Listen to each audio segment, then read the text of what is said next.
Safe construction practices. In this topic, we will discuss about some of the important factors to be considered to construct a building resistant to 4 natural hazards like cyclones. Cyclones. Cyclones pose a major threat to life and property in many parts of the world. Every year, these sudden, violent cyclones bring widespread devastation to coastlines and islands lying in their erratic paths. A windstorm's destructive work is done by the high wind, flood-producing rains, and associated storm surges. On November 19, 1977, a cyclone, which had been expected to hit Tamil Nadu, instead struck the central coast of Andhra Pradesh state in the Krishna Godavari Delta.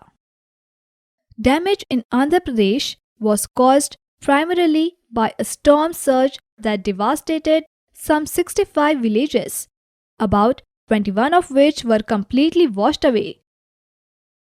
The storm surge was reported to have been 5.7 meters, that is 19 feet high, 80 kilometers, that is 50 miles long, 16 kilometers, that is 10 miles wide, with a speed of 190 kilometers per hour, that is 120 miles per hour. Many of the victims of the Andhra Pradesh cyclone were migrant laborers. This made identification of the dead difficult.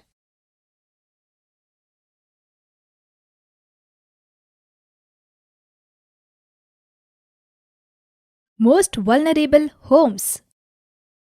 The vulnerability of a human settlement to a cyclone is determined by its location, the probability that a cyclone will occur, and the degree to which its structure can be damaged by it. Buildings are considered vulnerable if they cannot withstand the force of high winds and storm surge.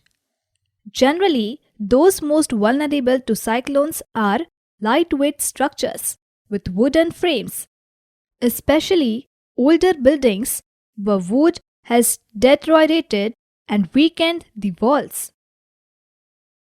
Houses made of poorly constructed concrete blocks are also vulnerable. Urban and rural communities on low islands or in unprotected low-lying coastal areas or river floodplains are considered vulnerable to cyclones.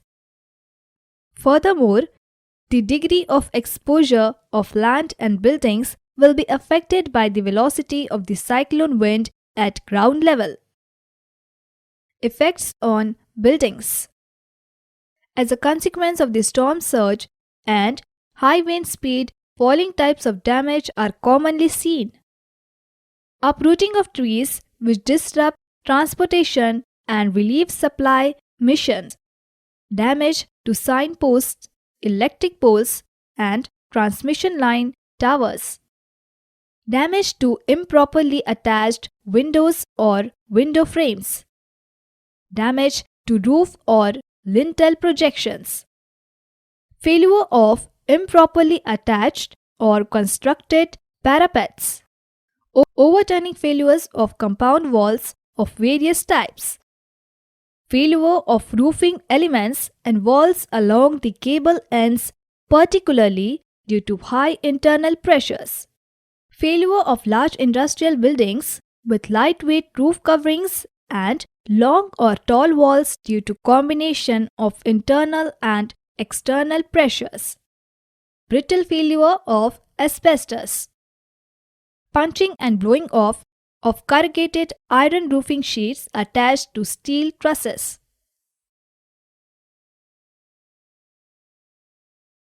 Protection measures for damage to buildings. Site selection. Cyclonic windstorms commonly generate storm tides leading to coastal inundation. In cyclonic regions close to the coast, a site above the likely inundation level should be given preference.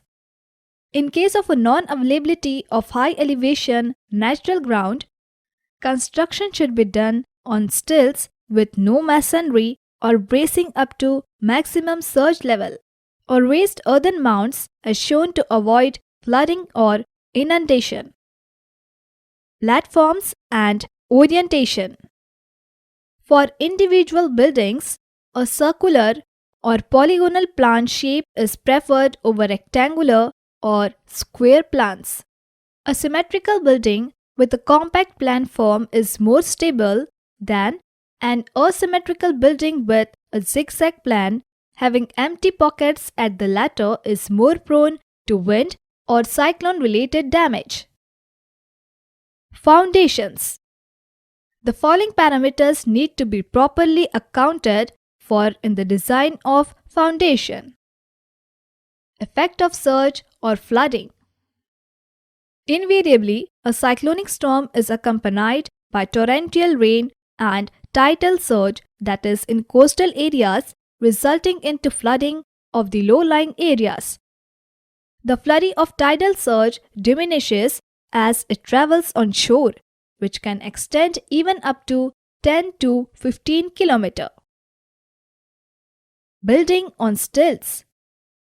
Where building is constructed on stilts, it is necessary that stilts are properly braced on both the directions.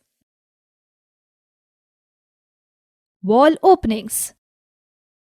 Openings just below roof level are avoided except that two small vents without shutters are provided in opposite walls to prevent suffocation in case room gets filled with water if people try to climb upon lofts. Doors and windows should have strong closing or locking arrangements, and glass or wooden panels be securely fixed. Glass paneling.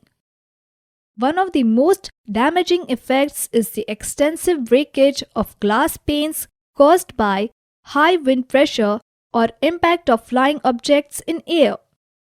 The large-size door or window glass panes may shatter because they are too thin to resist the wind pressures. Reduce the panel size to smaller dimensions. Pasting thin plastic film or paper strips can strengthen glass panes. Provide a metallic fabric or mesh outside the panels. Provide proper locking arrangements of shutters. Securely fix the frames to walls. Roof architecture. The overall effect of wind on a pitched roof building and the critical locations are shown in figures. Therefore, the roof projection should be kept minimum, say not exceeding 500 mm, or else are tied down adequately. For the purpose of reducing wind forces on the roof, a hipped or pyramidal roof is preferable to the gable-type roof as shown below. The damage due to cyclones can be minimized by adopting the technologies and procedures mentioned above. It is advisable to have shelter belts plantation across the wind direction in coastal areas and in all large establishments to check the wind speed and reduce damage. Summary. Cyclones pose a major threat to life and property in many parts of the world. On November 19, 1977, a cyclone which had been expected to hit Tamil Nadu instead struck the central coast of Andhra Pradesh state in Krishna Godavari Delta. It is advisable to have shelter belts plantation across the wind direction in coastal areas and in all large establishments to check the wind speed and reduce damage. That is all in this lesson. Adopt safety measures and be safe. Learning is fun, so keep learning.